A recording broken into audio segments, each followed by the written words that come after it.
Continuar com a nossa exposição de Mateus capítulo 7 e ainda estamos no Mateus capítulo 7, versículo 1 ao 5, e nós vamos falar hoje sobre a religião de justiça própria. Quando Jesus disse: não julgueis para que não sejais julgados, isto tem uma implicação muito grande, muito complicada no mundo em que vivemos, porque o mundo em que vivemos é o mundo de uma nova ética, de uma nova moralidade. E quem está moldando essa nova ética e essa nova moralidade, ela não está sendo moldada, ela já existe.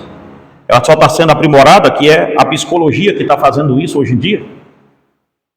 Você vê que a nova ética e a nova moralidade para a igreja, o preocupante é isso, é que a igreja está sendo redesenhada de novo. Ela está sendo enclausulada dentro de uma ideia. Eu não gosto da ideia de politicamente correto esse nome, mas é como se nós não pudéssemos mais dizer que a Bíblia é a nossa regra de fé, que a Bíblia é a nossa regra de conduta. Gente, é muito perigoso quando nós começamos a nos basear no que nós achamos. A mãe de toda heresia e de toda a incubadora de todo pecado maligno dentro de nós é querermos fazer uma religião própria, é querermos achar. Aí é que está o perigo. É quando a gente acha. Isso é muito legal, que você vai ver isso em comentários de YouTube muito, e das outras redes sociais, do Insta, desse negócio todo, nem se fala ali, é que é o achismo mesmo, né? As pessoas vão lá e dizem: eu acho que é assim. Eles não leram. Esses dias eu estava lendo um livro sobre políticas internacionais, e depois que eu acabei de ler ele, eu fiquei pensando: quantas pessoas de direita ou de esquerda, sei lá, desse mundo aí que as pessoas vivem, estão dando opinião sobre política sem nunca nem saber como um partido político funciona, sem nem saber o que é um sistema presidencialista direito, sem nem saber o que é um sistema parlamentarista direito.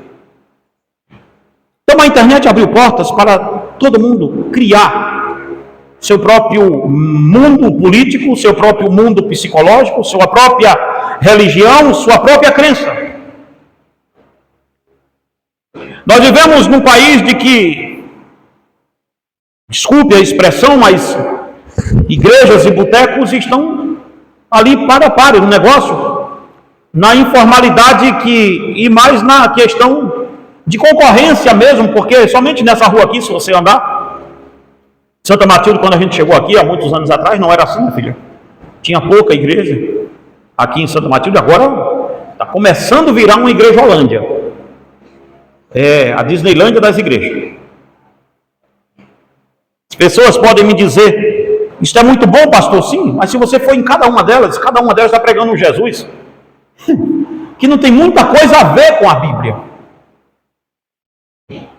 E nós vamos criando esses tipos de crenças dentro de nós e vamos começando a julgar o mundo a partir do que nós achamos. É aqui que mora o juízo temerário. É aqui que Jesus disse: olha, não julguem para que não seja julgado. Jesus não está dizendo aquela frase na internet, sempre que a gente vai falar alguma coisa mais dura, mais incisiva, alguém na internet diz assim: quem me julga é quem? Quem me julga é Deus. E você deveria ter muito cuidado quando diz isso, porque esta é a única verdade que saiu da nossa boca. Quem nos julga é Deus. E você deveria tomar muito cuidado com essa frase, porque adivinha, Ele vai te julgar. Quem lança as pessoas do inferno não é o diabo, irmãos. Quem lança as pessoas no inferno é Deus. Então cuidado. Mas O que Jesus fala sobre os fariseus aqui nesse texto é bem complicado, porque Jesus diz, olha, pois com o critério com que julgardes, sereis julgados, e com a medida com que medirdes, que tiverdes medido, vos medirão também. Ou seja, cuidado quando você abrir a sua boca, baseado no que você acha, no que você diz, porque isto é um efeito circular, isso vai voltar para você.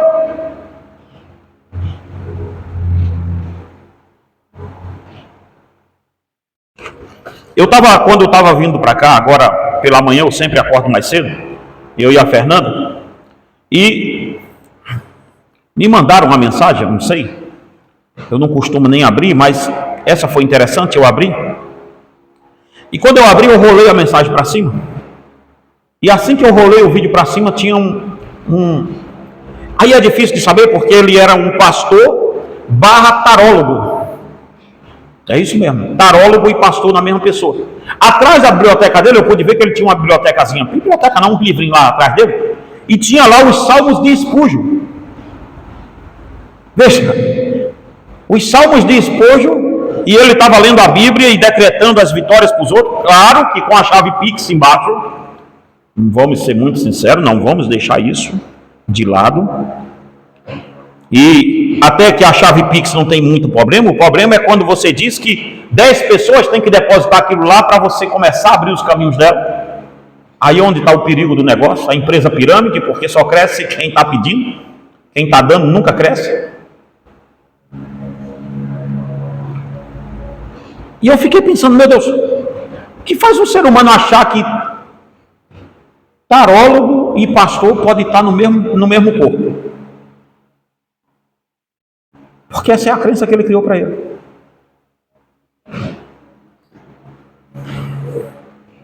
O primeiro versículo, talvez, de Mateus 7, seja o que é pior interpretado pelo pessoal. Pois todo mundo, hoje, depois de Kant, todo mundo acha que a verdade não é mais absoluta, a verdade é subjetiva. Isso é um perigo, irmãos, por quê? Porque na questão kantiana de todo mundo ter uma verdade, eu só posso ser culpado no pensamento louco de Kant, do filósofo Kant, eu só posso ser culpado por aquilo que eu tenha acesso, por aquilo que eu tenha contato. Se eu não tiver contato com isso, então isto não é uma realidade para mim, que é a mesma coisa do Descartes. Se isso não é uma realidade para mim, então isto não é verdadeiro para mim. Então o que acontece? Aquilo que você teve contato pode ser a sua verdade, segundo eles.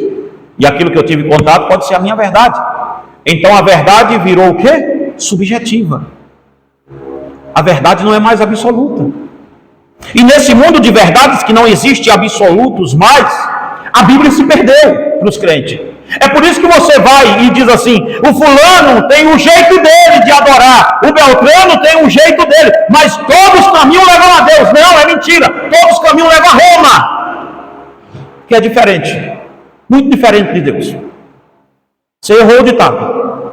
O ditado dizia, todos os caminhos levam a Roma, mas o caminho que leva a Deus ainda é um só, Jesus Cristo. Ele disse, eu sou o caminho, o único, o caminho, a verdade e a vida, e ninguém vai ao Pai se não for por mim, aleluia. Então você não vai chegar-se a Deus por o caminho que você está trilhando. Esqueça isso. Não existe esse papo aqui de, pastor, eu do meu jeito não dá para ser. Então esse texto aqui, ele é o mais assim, de longe, o mais aterrorizante que tem para a Bíblia, porque é o que mais é deturpado. E assim, nesse nível de verdades subjetivas, nós perdemos o senso crítico. Nós não dizemos mais que o errado é errado. Porque nós temos um medo danado de ferir o outro, porque pode não ser verdade para ele. Eu sempre faço reuniões em casa, e quando eu faço reuniões em casa, que eu digo, senta aqui vocês duas, a Débora fala assim, misericórdia. Lá e vem treta. Digo, reunião de urgência, senta aqui. E quando eu pego a Bíblia, ela diz assim, pronto. Aí a coisa pesou. Eu falo abertamente de inferno com a Fernanda e a Débora em casa. Abertamente. Porque minha maior coisa é sempre dizer a elas: olha, não confunda a minha crença com a de vocês. Não confunda a minha comunhão com Deus com a de vocês, porque vocês podem achar que por serem esposa e filho de pastor, está tudo bem para vocês, e não está. E aqui, irmãos, vai para vocês agora. Vocês podem achar que por estarem em uma igreja bíblica, isto por si só resolveu o problema de vocês, e é a maior mentira que o diabo contou. Porque a igreja bíblica requer crentes bíblicos. É aqui que está a história. Nós estamos vendo uma hermenêutica totalmente desastrosa sobre esse texto, porque as pessoas vão dizendo o que querem, vão passando como um trator por cima do texto. Não me julguem, não me julguem. É isso que a gente vê na internet. Quem é você para me julgar? Quem é você para dizer isso? Quem é você para dizer aquilo? Por quê, irmãos? Porque nós estamos acostumados a não ser confrontados.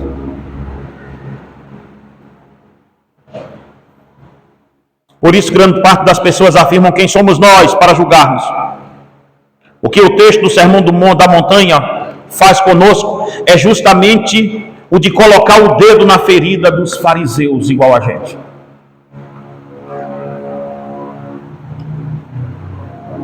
Aqui devemos ter em mente que o exegeta bíblico tem que se ater aos fatos do que o texto lhe diz, está lhe dizendo, e não conduzir a sua leitura ao interpretar sob a ótica populista que ele cerca. Para andarmos bem nesse texto, devemos aqui observar os pontos negativos do texto, que é o que o texto não diz. Aqui não está falando que não podemos julgar nenhum tipo de ação pecaminosa dentro da igreja. Ora, se nós não pudéssemos julgar nenhum tipo de ação pecaminosa dentro da igreja, como iríamos cumprir exclusões dentro da igreja, não é? Como iríamos disciplinar pessoas dentro da igreja? Sim, irmãos, a igreja, a palavra da cruz, ainda exclui pessoas. Eu acho que nós somos a única igreja em Lafayette que tem no escopo dela exclusão. Eu acho que seja. Não vejo com muita frequência isso acontecer. A igreja nossa ainda não é a única, mas pode ser aí, eu não sei quantas tem que fazem isso, que se o pecado vai se tornar, se o pecado é pecado grande e tem que ser tratado com a igreja, o pecado é exposto no meio da igreja. Vocês já viram isso acontecer aqui? Eu acho que outra igreja que a gente conheça por aqui não está muito disposto a fazer isso. Nós tratamos as coisas como Jesus disse que tem que ser tratado em Mateus capítulo 18, 15 ao 17. Se o irmão está pecando, você vai a ele em secreto. E a gente faz isso muito bem. Nós vamos em secreto uma vez. Vai eu e a Fernanda. Não tendo acordo, eu chamo o conselho da igreja e vamos a gente até a pessoa. Não tendo acordo, nós trazemos para a plenária da igreja. A igreja toda sabe do assunto. Porque tem coisas... Então Jesus não está proibindo a gente de julgar.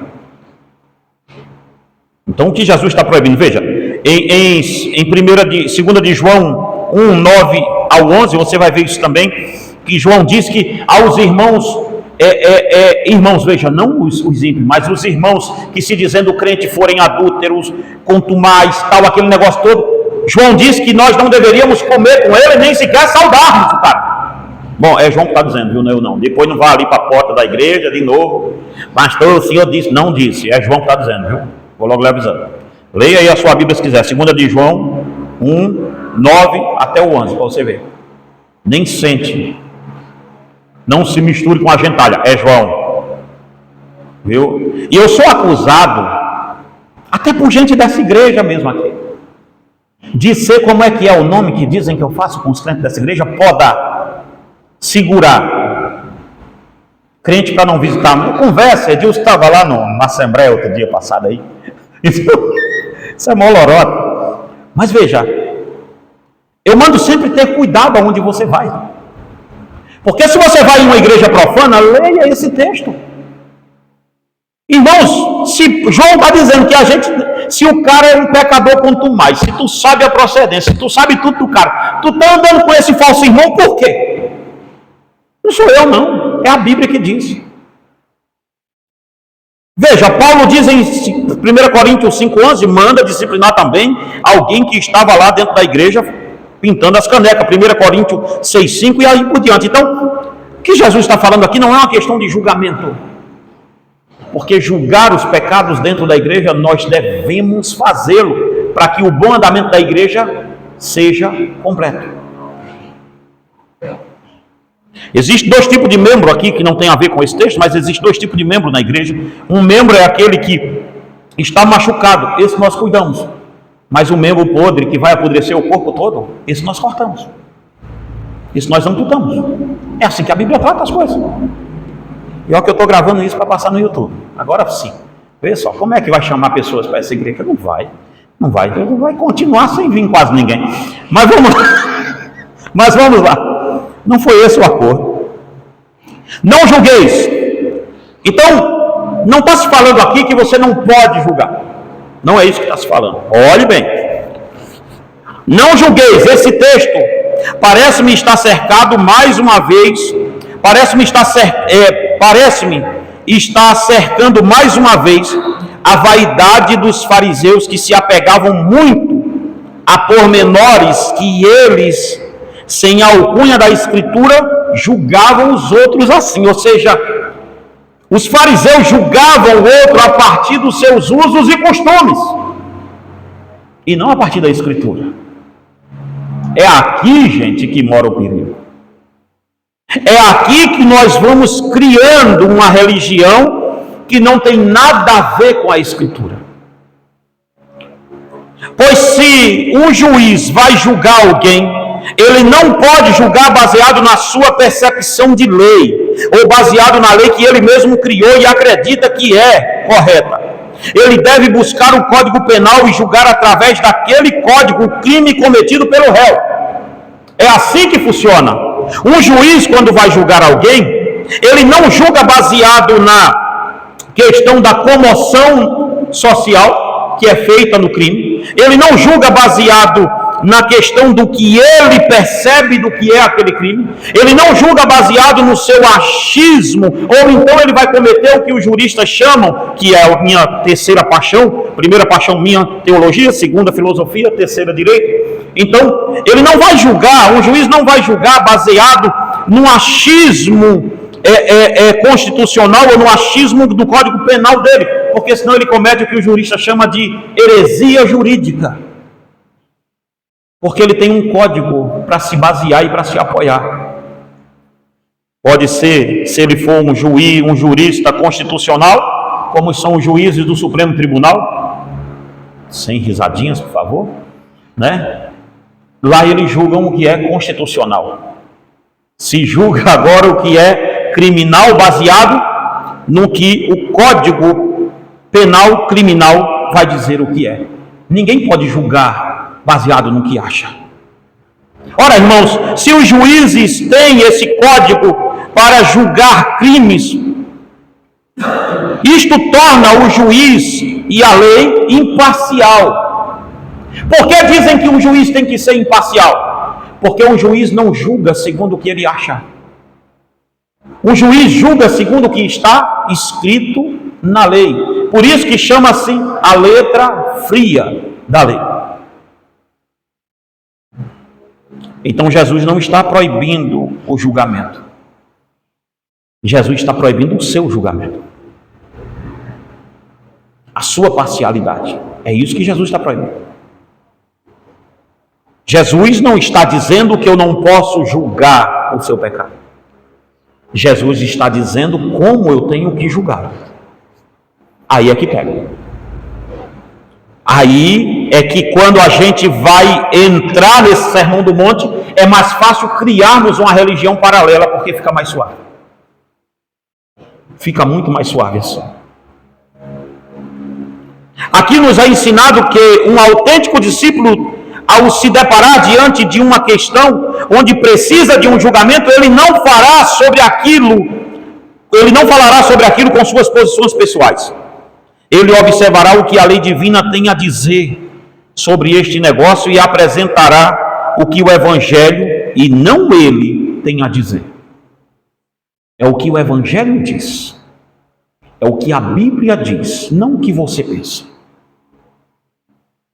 O que a Bíblia está dizendo sobre isso? Aí eu venho aqui no púlpito e repito. O que a Bíblia se calou por isso? É aqui que está o perigo, irmãos. Aqui é onde mora o perigo. É porque tem muita gente tentando achar as entrelinhas da Bíblia. E na Bíblia não tem entrelinha, está tudo claro. Vocês acham que Jesus, quando veio nessa terra, ele quis complicar o Evangelho?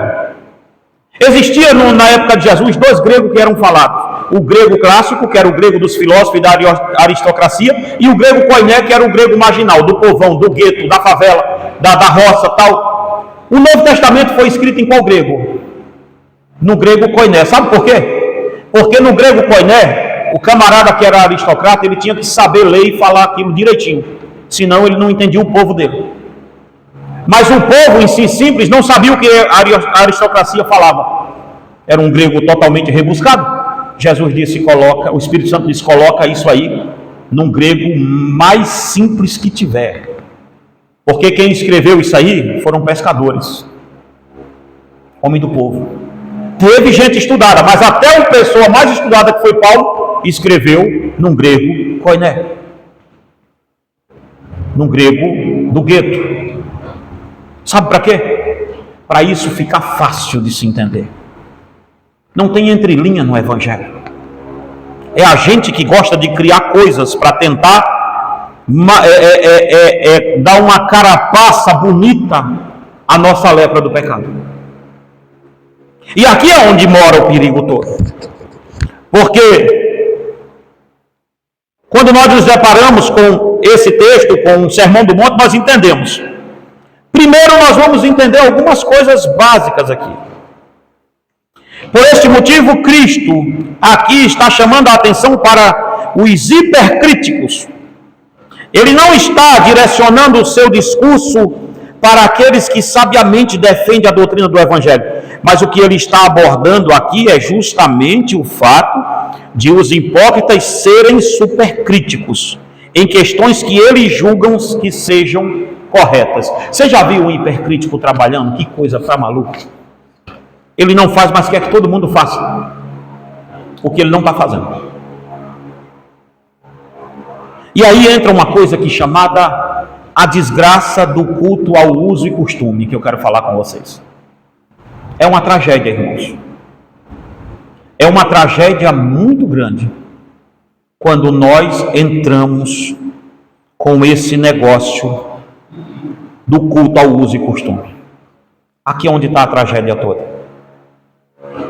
Primeiro eu quero só lembrar a vocês que quando eu falo aqui de uso e costume, eu não estou falando que as pessoas que tenham costumes bons para poder viver estão em pecado. Não é isso que eu estou dizendo.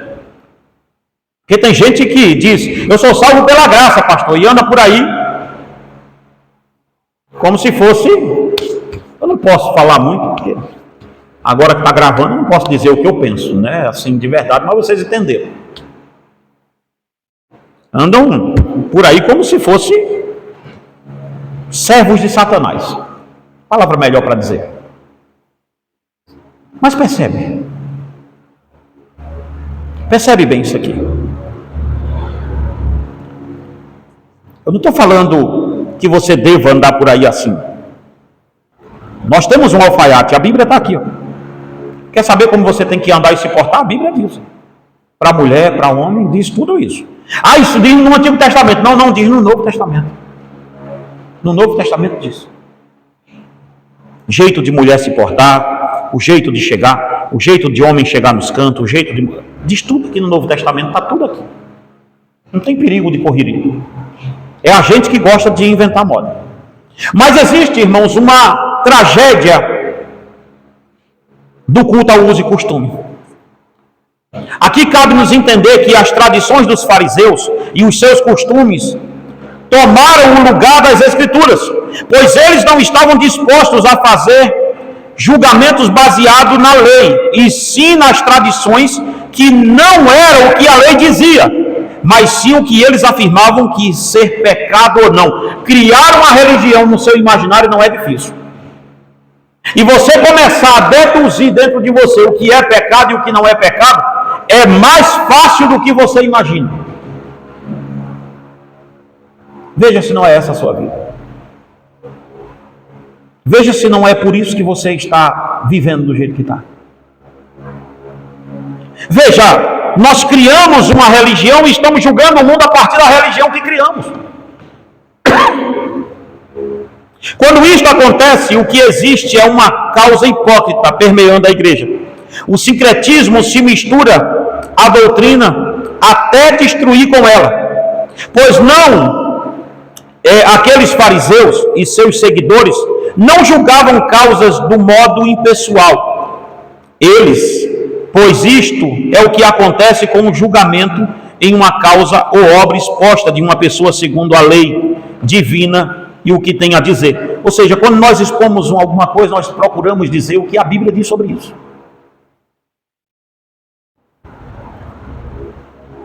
Mas os usos de costume, o que faz com a gente? O culto ao uso e costume, irmão, ele é uma tragédia, porque ele é uma paróquia do diabo do lado da igreja de Jesus. Foi Lutero quem disse isso. Lutero disse assim: a causa é a seguinte. Lutero chama isso de uma semente diabólica.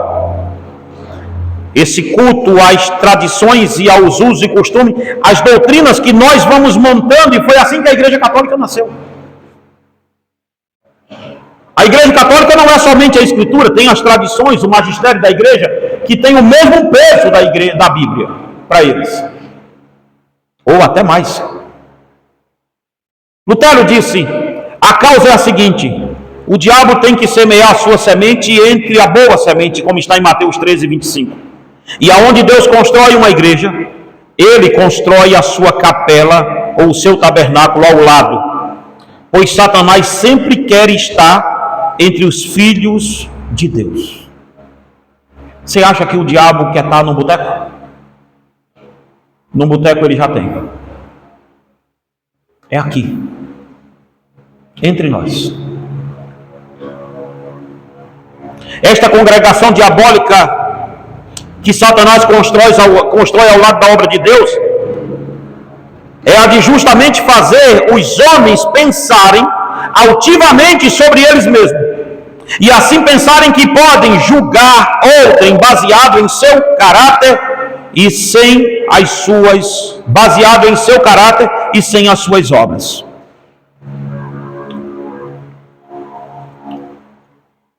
Veja, outro dia eu me deparei com uma cena impressionante. Nós estamos vivendo, gente, é muito complicado isso, porque se a gente perguntar aqui dentro dessa igreja quem é contra a heresia, quem é contra o falso evangelho, acredito eu que todos aqui levantariam a mão, não é não? Eu acho que sim. Mas uma pergunta muito simples que Paulo falou sobre os judeus quando escrevia aos romanos. Paulo disse que os judeus eles tinham zelo, mas não tinham o quê? Conhecimento. Zelo sem conhecimento criou o quê? Um outro evangelho. Uma outra doutrina, que não é o evangelho de Cristo. Veja que loucura. Ser contra a heresia não te torna certo. A igreja do fulano vende água, pastor, e eu sou contra a água, mas vive fornicação. E daí? Tu ser contra a água? Você entende? Sou contra isso, mas o coração avarento. E aí? Como é que a gente faz? É este tipo, gente, de julgamento que Jesus disse: não caia nessa besteira. Não caia nessa esparrela. Porque você vai julgar o outro estando condenado.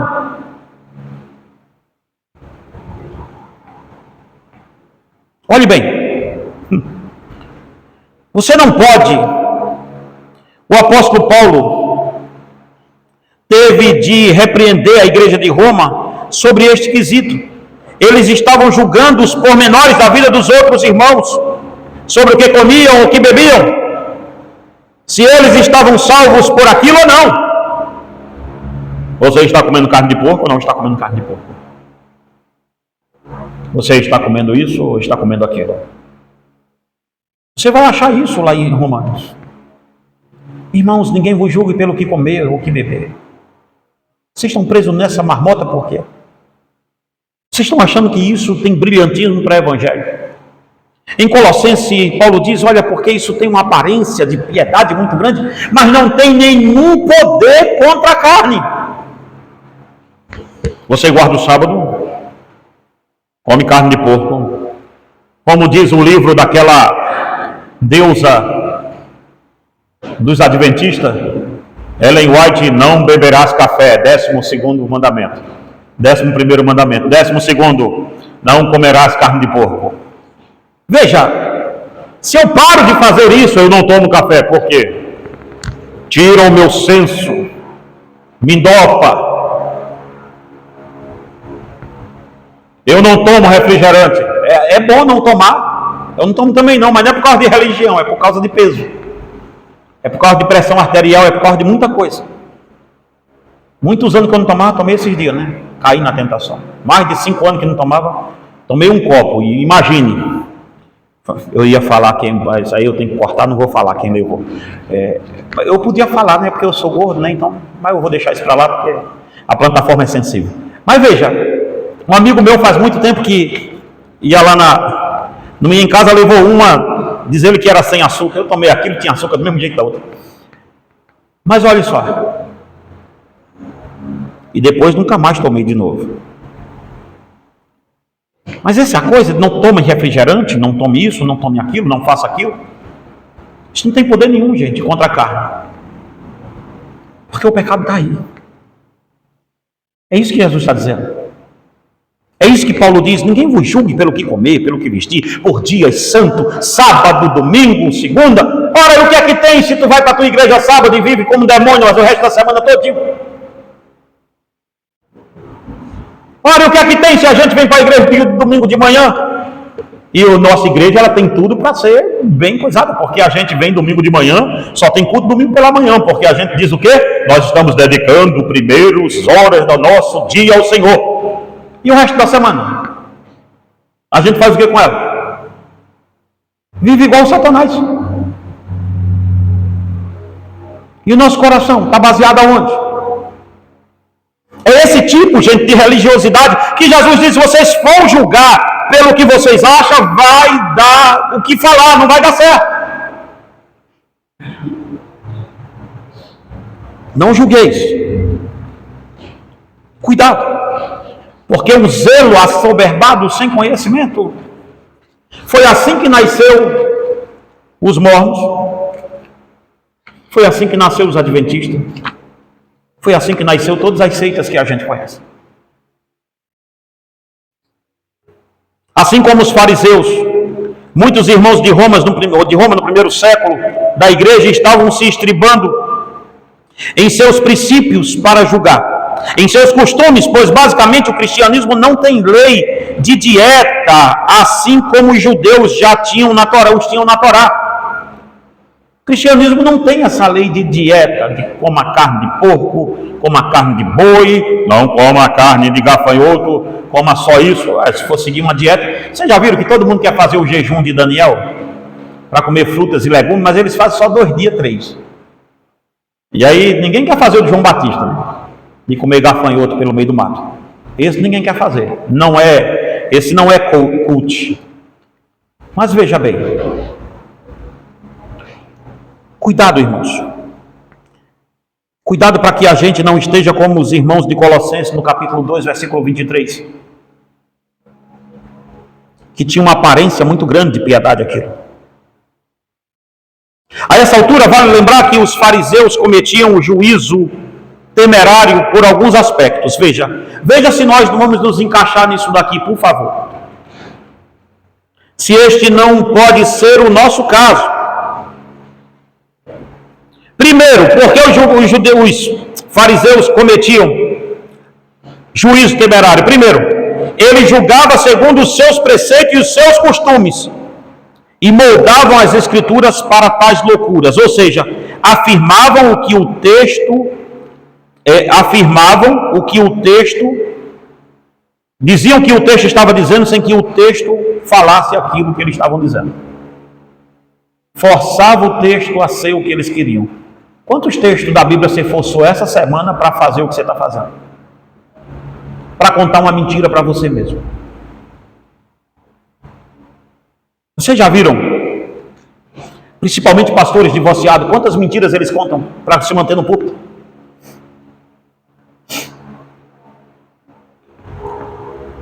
Irmãos, num dia que houver um divórcio na minha casa, isso é estatutário nessa igreja. É o dia que eu vou sair desse púlpito. E vocês vão ter que juntar-se a mim e arrumar um outro pastor para vir para cá. Porque um homem divorciado em cima do púlpito é uma tragédia. É uma tragédia. É o que a Bíblia diz. Não é o que eu acho. O Edilson estava num dia que, eu acho que de agora, dos fundadores, só tem o Edilson aqui, do que estava lá comigo na mesa, ele e Reginaldo, quando foi abrir a palavra da cruz, e alguns outros irmãos. E quando a gente falou sobre namoro na igreja, eu disse, olha, só vai namorar na igreja a partir de 18 anos, porque com 18 anos a pessoa é de maior, não tem o risco de fazer alguma bobagem e tal, e não é namoro, é corte, a gente tem todo um trâmite aqui para namoro. E aí eu acho que ou foi o Edilson, ou foi o outro, que falou comigo assim, pastor, acho que foi o outro, falou comigo assim, pastor, o senhor tem que lembrar que a sua filha a Débora tinha uns 14, 13 anos, uns 12 para 13 anos, né? O senhor tem que lembrar que a Débora tem uns 12 anos, e ela não chegou a 18 anos ainda. Eu falei, sim, mas essa lei vale para mim. É o que a Bíblia diz. A Bíblia diz que namorado não pode estar beijando em boca de namorado. É o que a Bíblia diz. A Bíblia chama isso de fornicação. Beijo, gente, não é uma coisa banal. Beijo, as pessoas dizem, o sexo começa no beijo. Não, beijo é sexo. Isso que é uma intimidade maior do que essa. Mas quando a gente fala isso aqui, aí parece que a gente veio da lua. Se a Bíblia diz aqui no Sermão do Monte, nós estamos colados nele, volta aqui, no capítulo 5 você vai ver, se eu olhar com um intento impuro para uma mulher, não é assim que diz a Bíblia, e a desejá-la em meu coração, eu fiz o quê? Eu adulterei com ela. Não é assim que diz a Bíblia, ou não é? Se a Bíblia fala que se eu olhar e desejar, eu adulterei, e se eu beijar, eu faço o quê? Por que é que serve para o casado e para o moço não? Que coisinha bonita isso. Viram o jeito da religião que a gente criou? E as religiões que mais cultuam os e costumes, as que mais tem casal de namorados subindo pelas paredes, quando estão namorando. Ou não é assim? Mas quando a gente fala isso, gente, parece que a gente veio de Marte. Esse pastor é de Marte. Isso aqui é uma coisa, faz igual o Hélio na reunião nossa, né? Vocês que estavam na reunião, lembra que ele disse, pastor Daniel, o pessoal diz aí que o senhor é muito linha dura. Mas o senhor é muito, falam assim, a igreja do irmão Hélio é muito linha dura, tal. Mas gente, é o que a Bíblia diz, não é o que eu acho. E aí o que eu falei com os irmãos quando estava foi, vamos colocar isto, se acontecer com a minha filha isso daí, eu saio do púlpito. Olha o que é que tem.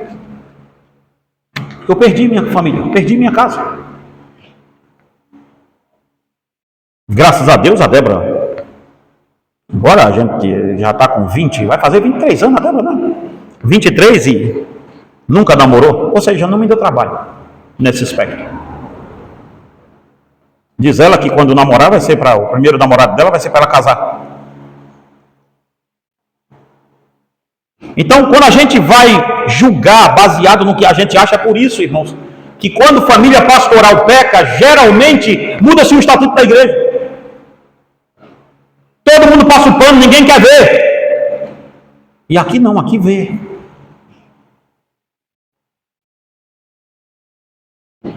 Nós podemos mudar o estatuto, mas não podemos mudar a Bíblia. E é por isso que quando a gente vai colocando, a nossa religião vai se delineando aí, porque nós vamos criando no nosso imaginário coisas que a Bíblia não disse.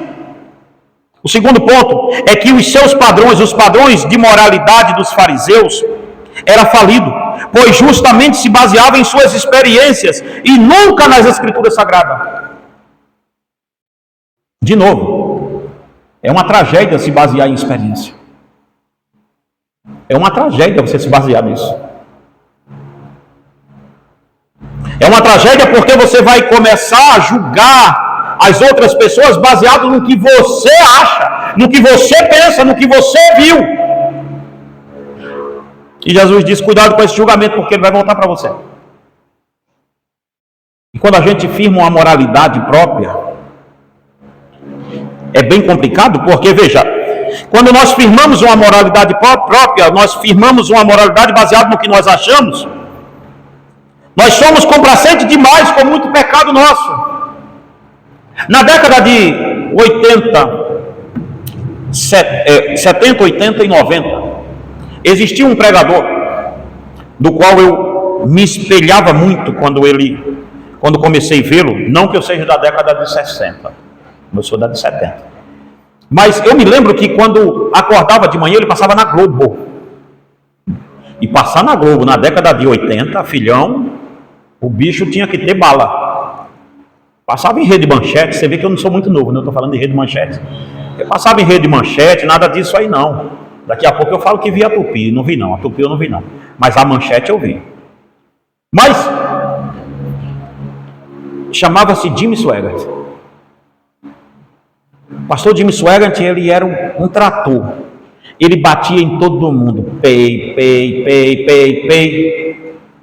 E sempre baseado no que ele achava. Aqui é o perigo. Sempre baseado no que ele achava, até o dia que acharam o pecado dele. E ele foi muito homem, que ele veio a público e confessou o pecado para o mundo todo do que ele tinha feito. Depois de uns anos ele voltou a pregar. E aí ele voltou maleável. Já não era mais como era antigamente. Sabe por quê? Porque ele começou a julgar o mundo a partir do pecado dele. É um perigo, irmãos. Quando nós começamos a julgar o mundo a partir da nossa vida, nós temos que entender que estamos criando uma crença própria. E é quando a gente cria essa maldita dessa crença própria, que nós vamos criar um Jesus próprio para a gente. Um Deus próprio. Olha lá. O terceiro ponto dos fariseus. Mesmo fazendo os seus padrões próprios para julgar, eles julgavam os outros através dele. Mas estes padrões não serviam para julgar eles mesmos. Ou seja, é muito bom eu fazer um padrão de moralidade e julgar os outros. Apontar para os outros. Olha, aqui não pode cortar cabelo, não pode fazer isso, não pode fazer aquilo, não pode fazer nada. Mas, pastor, e o pecado de adultério está resolvido dentro da sua igreja? Não, não está. E o pecado de luxúria está resolvido? Também não, mas nós temos uma roupa bonita. Não resolveu, gente. Porque nós estamos julgando baseado no que nós achamos. Lembra daquela mulher em João 8 que pegaram a mulher e levaram até Jesus? Eu só suspeito até hoje que quem estava com aquela dona era amigo dos fariseus, se é que não era um próprio fariseu. Porque a lei diz que ele deveria levar quem? Os dois perante o juiz para ser apedrejado. Não é assim que diz a lei? Levaram quantos? Cadê o homem do negócio? O homem eles esconderam. Vocês lembram de um caso que um certo fariseu chamou Jesus para um jantar? E essa história é linda, porque entra a mulher lá com um vaso de alabastro e quebra aquele unguento nos pés de Jesus. Lembra dessa história? Bonita, não é não a história? Diz a Bíblia que Jesus estava no alpendre da casa, na parte de cima da casa, aonde no salão de festa. Escuta essa aqui agora. Veja o perigo do julgamento baseado em você mesmo. Quando aquela mulher começa a chorar aos pés de Jesus e molhar o seu cabelo com lágrimas e enxugar os pés de Jesus com os seus cabelos, alguém diz assim, o fariseu, dono da casa, assim: se ele soubesse quem é essa mulher que toca nele, com certeza ele não é profeta para saber disso. Eu lhe pergunto, uma pessoa desconhecida entra na sua casa e senta na sua mesa, sim ou não? Aquele homem era do Sinédrio. A casa dele tinha segurança. Como é que aquela mulher conseguiu entrar na casa sem os guardas da casa repreendê-la para ela não entrar? Alguém pensou nisso? Aquela mulher tinha acesso àquela casa. Sempre que tinha festa, aquela mulher estava ali. Tanto é que ela passou pelos empregados, ela passou pelas guardas, e alguém pensou: pode deixar que é mais uma festa do pijama que eles estão dando lá para cima. Aquela mulher era uma mulher de vida fácil, uma vendedora de amores. Foi o fariseu que disse isso. Mas como ela chegou ali? Então, em outras festas, deveria de ser costume de verem aquela mulher ali. Por isso que ninguém tirou ela de lá.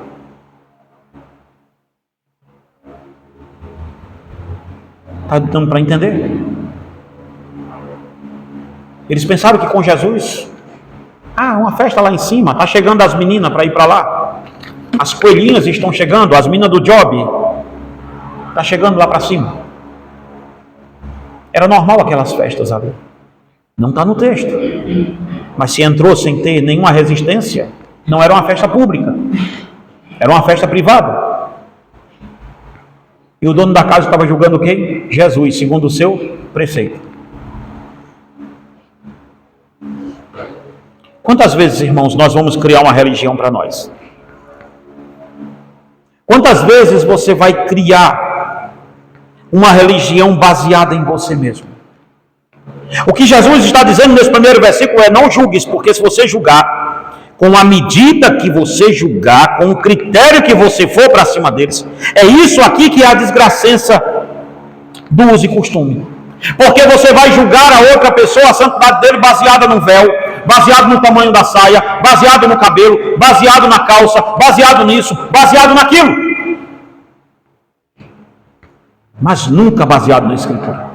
Porque se você baseasse na Escritura para julgar o outro, adivinha o que vai acontecer? O primeiro a ser julgado é quem? Sou eu. Se eu prego o Sermão do Monte, irmãos, esses dias a Fernanda estava comigo ali, a Débora, em casa e no escritório, e eu falei assim, quando eu estava embalando um Sermão do Monte para mandar pelo correio, eu acho que eram uns dois kits de Sermão do Monte, estava embalando para mandar para o correio, e eu olhei os endereços do correio e falei assim: meu Deus, este livro é um dos maiores livros que eu já escrevi, e isso pode ser a minha condenação para o inferno. Pense bem nisso. aquele livro que vocês têm, o Guia Seguro para o Céu, pode ser a minha condenação. Porque saber tanto de Bíblia não quer dizer que você seja salvo. Não é por aí que a banda toca. Porque eu estou julgando os outros a partir das Escrituras. E a minha vida está nela. Porque é impossível, irmão, quando nós olharmos para esse livro, você vai olhar e vai ver, você vai ter que enxergar que você é o primeiro pecador aqui. Então a sua visão não será confundida na visão alheia. Estas pessoas que cultuam uso e costume têm um espírito extremamente crítico e por isso andam sempre em busca de erros que os outros cometem. Eles buscam defeitos nos outros sempre. E sempre o defeito é justamente porque as pessoas não se vestem ou não se comportam como eles.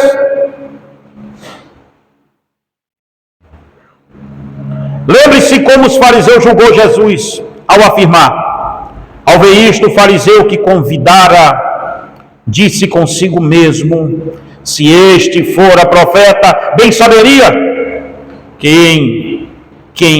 qual é a mulher que lhe tocou, porque é uma pecadora. Lucas 7:39.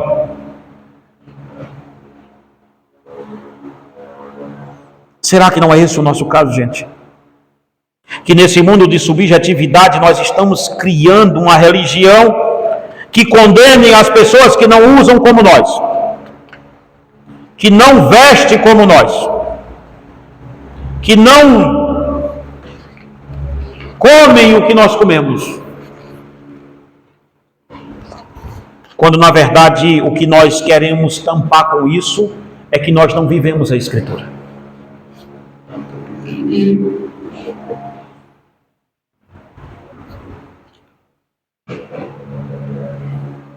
Nós estamos baseando a nossa espiritualidade em coisas mutáveis.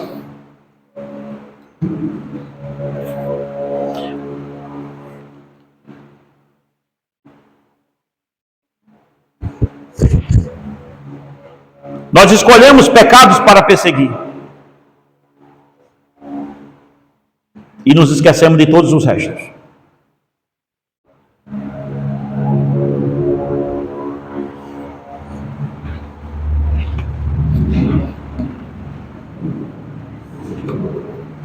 Uma mulher esses dias me veio falar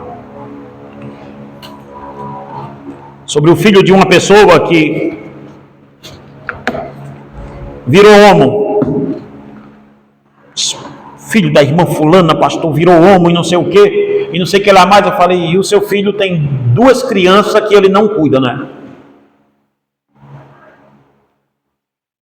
Ele tem 2 filhos de mãe diferente, ou seja, o cara tem um filho com uma mãe e um filho com outra mãe.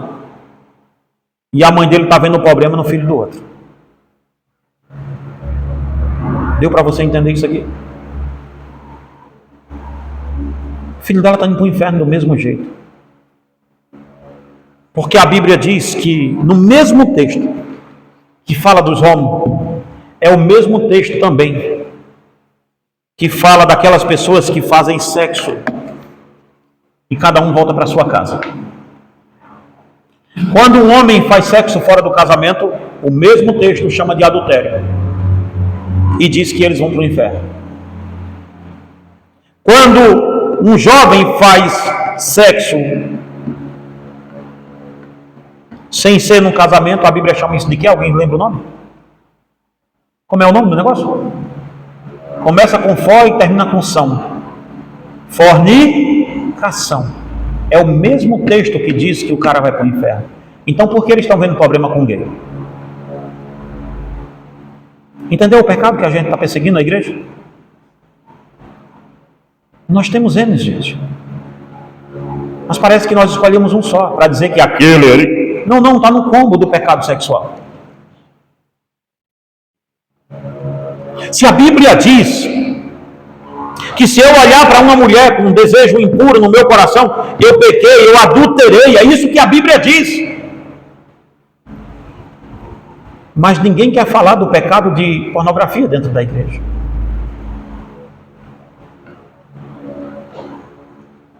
Só existe um adultério, só existe um jeito de divórcio fácil, que Jesus vai apoiar de um modo mais fácil. Os outros é mais complicado porque a gente tem que entrar com Paulo. Mas um só ali é caso de adultério, pay-buff. Se Jesus disse que se eu olhar para uma mulher que não seja a minha esposa e no meu coração desejá-la, eu adulterei com ela, correto? E se eu ver pornografia, adultério ou não? Então, se a minha esposa souber que eu estou vendo pornografia, ela pode ou não pode me pedir o divórcio? Porque eu adulterei.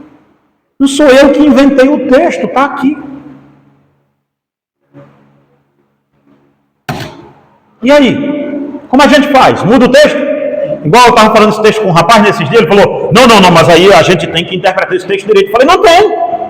O texto está aqui. Ou você arranca ele e joga ele no fogo, ou eu tenho que interpretar, Joe. Se não foi ninguém, foi o dono da Bíblia que falou, meu filho, isso aqui, cale-se, carrapato. Desça de mim, vá se coçar sozinho. Mas por que ninguém quer falar isso? Porque esta é a religião bíblica. Isso não é o que eu acho. Isso não é o que eu esteja achando. Aí por que é que eu estou dizendo em todo tempo? Gente, o cara que está preso e colocaram o nome vício para ficar bonito, viu? Porque vício vocês já viram, né? Tiraram o nome pecado e colocaram vício. Tiraram o nome pecado e colocaram compulsão. Porque compulsão você dá remédio. Como que dá remédio para isso? A Bíblia chama de fornicação, chama de adultério, chama de luxúria. É assim que a Bíblia trata isso aqui.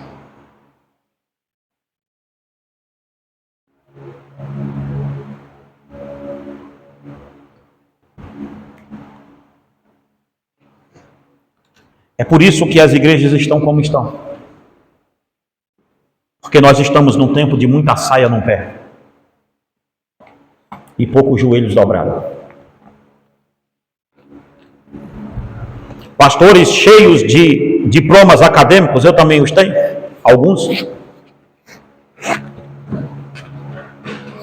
com medo de dizer o que a Bíblia diz. E é por isso que a maioria dos cristãos, para a gente acabar, estão vivendo uma vida derrotada diante de Deus e diante do mundo. Porque nós estamos criando uma religião de um Deus que no final das contas não vai condenar ninguém. Charles Spurgeon um dia disse, eu fico vendo certos teólogos dizerem que o diabo não existe.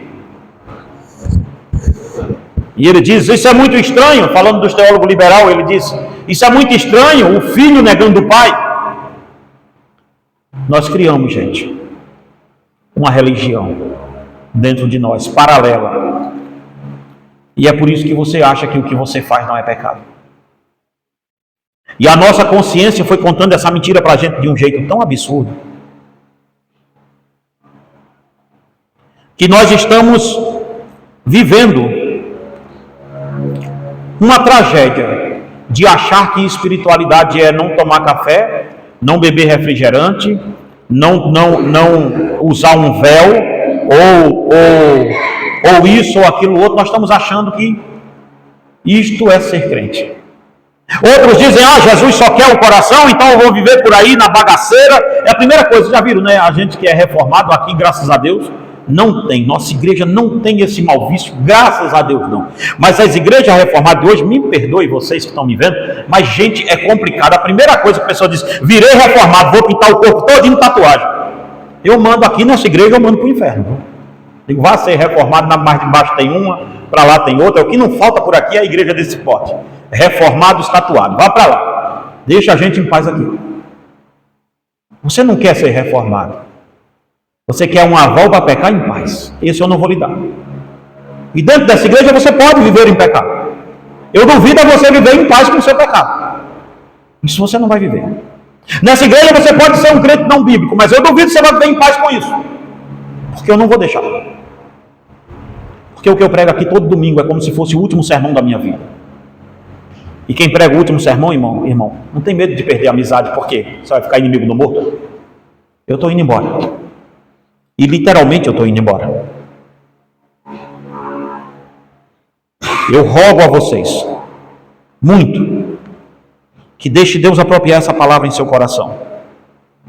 Não fiz-se achando que você pode julgar o outro, baseado no que você acha e no que você pensa. Cuidado com o tipo de crença que você criou dentro de você, porque ela não pode ter apoio e respaldo bíblico. Vamos ficar de pé em nome de Jesus? Irmãos, quem trouxe alguma oferta, por favor, deixe aqui, nós precisamos muito mesmo da ajuda de todos vocês. Vamos orar a Deus em nome de Jesus. Pai de amor, nós te louvamos, Senhor, e te bendizemos, ó Deus, por tudo que o Senhor tem feito em nossa vida. Paizinho da glória, eu te peço, Senhor, na autoridade que há no nome do teu Filho amado, Senhor Jesus Cristo. Vem, Senhor, sobre nós, Pai. Vem sobre essa igreja, Senhor. Ajude cada um dos teus filhos, Pai, que estão nos ouvindo, Senhor. Pai de amor, seja, Pai, com cada um dos teus servos, Pai. Nos dê força para estarmos diante de Ti, Pai, como uma igreja vibrante, Senhor. Como uma igreja, Pai, que não tem do que se vergonhar de Tua palavra, Senhor. Nos faça Teu, Senhor. É para a glória e honra do Teu nome que te pedimos. Apropria essa palavra em nosso coração. Seja conosco, nos dê uma semana em paz em Tua presença. Nos dê uma semana de vitória, Senhor. É o que te pedimos em nome de Jesus. Que o amor de Deus, nosso Pai, e a graça do nosso Senhor e Salvador Jesus Cristo, e as divinas consolações e comunhão do Espírito Santo, estejam com todos aqueles que amam e almejam a vinda do Senhor, e todos digam amém. Que Deus abençoe os irmãos.